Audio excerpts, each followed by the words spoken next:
するだけでお花の色と形がそのまま布に映る、まるで魔法みたいな布作り、始めてみませんか？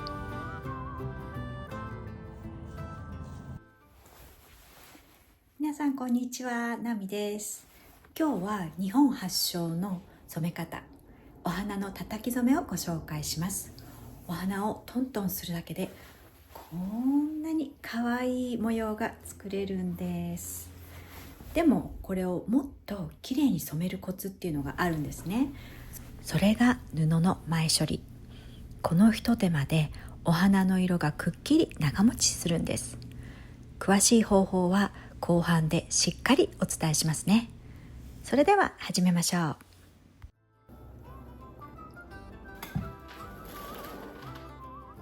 まず必要なもの、お花と布、ハンマーと下敷き用の板。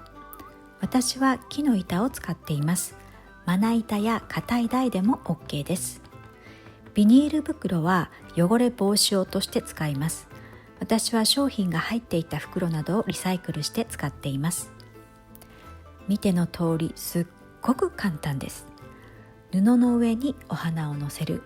そしてビニール袋を乗せてハンマーでトントントントンするだけです。あっという間に出来上がります。お花の色が布に移ったら叩いた花びらをそっと取り除きます。そのまま一晩ほど陰干しすると色がしっかり定着。その後水で優しくすすいで再び陰干しすれば完成です。こうすることで美しい模様が長持ちしやすくなります。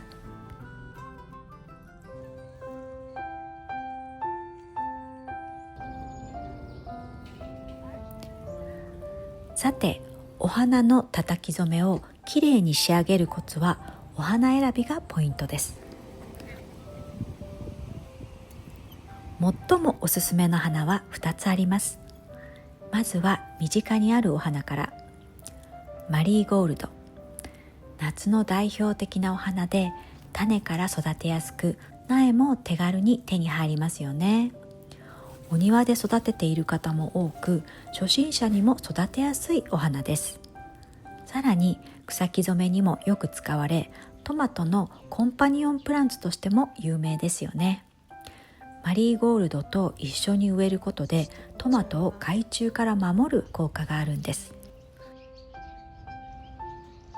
ただし注意点があります。私が叩き染めをした時にはガの部分に水分が多くにじみやすかったんですね。なので次にやる時にはこのガを取り除いて花びらだけを使おうと思っています。このね、緑の部分は色がつかないっていうことですね。そして最もおすすめのお花はコレオプシス。コレオプシスは菊科の一年草で、別名をジャノメギクとも呼ばれています。名前の通りお花の形がジャノメ傘のように見えるのが特徴です。かわいいですよ、このお花。なぜおすすめなのか。コレオプシスは発色が鮮やかで模様がくっきり残るのが魅力です。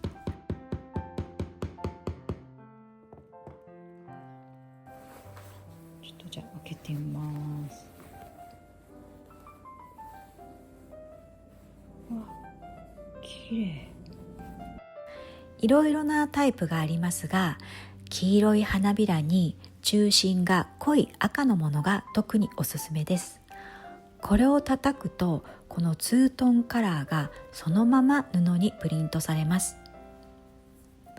種まきは春で非常に育てやすいお花です。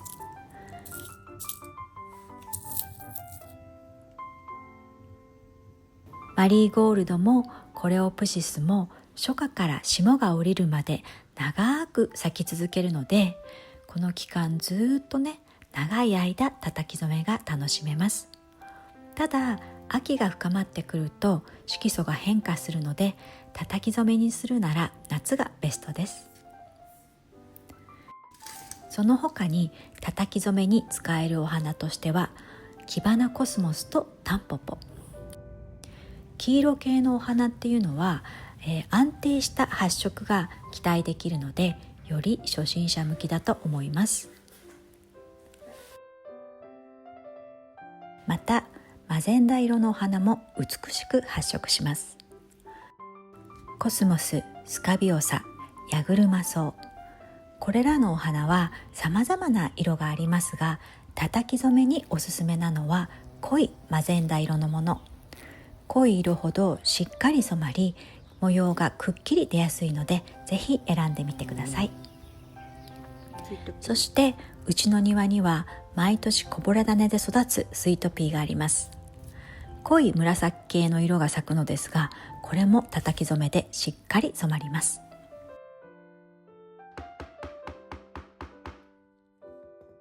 はい、こんな風になってます。結構ね、色はねしっかり出るけど、花選びのポイントとしては、濃い色の花を選ぶこと、そして水分が少ないお花ほど模様がくっきり出ます。まずは身近なお花で試してみて、あなたのお気に入りのお花を見つけてください。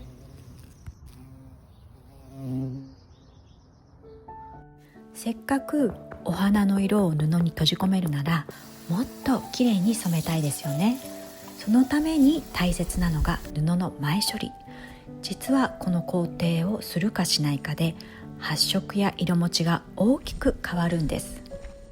今回は綿 100% の服を染めた時の映像を見ながら、精錬、豆乳処理、明晩焙煎の順番で説明していきますね。まずは精錬から。これは布についた汚れや糊を落とす作業のことです。私はお鍋でグツグツ煮ていますが、今回の叩き染めの場合は洗濯機で普通に洗うだけでも OK です。洗剤も少し入れてくださいね。この工程をやっておくと、お花の色がムラなくきれいに染まります。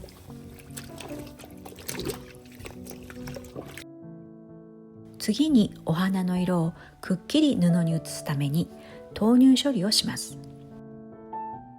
布にタンパク質の膜を作ることで、お花の色がより鮮やかに残るんです。私が住んでいるところでは無調整の豆乳が手に入りにくいので、大豆から作っています。やってみることにします。市販の無調整豆乳を使うのも OK、 または牛乳でも代用できます。一般的に豆乳と水の割合は1対2と言われていますが、私はもっと薄めで5倍から10倍にすることもあります。もう一杯お水足したいと思います。濃い液にするとそれだけ発色が良くなるので、お花の輪郭をくっきり出したい時には濃いめがおすすめです。入れていきます。このまま1時間ほどつけておきます。もっと濃く染めたい方は一晩つけても OK です。この後布を軽く絞って陰干しします。ここでしっかり乾かすことがとても大切です。最後に明晩焙煎をしてお花の色を定着しやすくしていきます。お水1リットルに対して明晩を 5g、 だいたい小さじ1を溶かします。お湯を使って溶かしてください。溶かした明晩をさらに加えていきます。布を入れていきます。そこに布を浸して1時間ほどつけておきます。時々ね、軽く動かしてくださいね。そして軽く水洗いをして陰干しをして乾かします。このひと手間でお花の色が布にしっかり定着します。乾いたらいよいよ叩き染めの準備完了です。お花をトントンするだけでこんなに可愛い模様ができました。叩き染めはただの染め方ではなくて、お花を布に閉じ込める魔法のような手仕事。そしてそれをもっと鮮やかに、もっと長く楽しむための一工夫が今日ご紹介した布の下準備なんです。その一手間を楽しむことが植物と仲良くなる方法だと思います。ぜひお気に入りのお花で世界に一つだけの自分だけの布を作ってみてくださいね。最後までご視聴ありがとうございました。それではまた。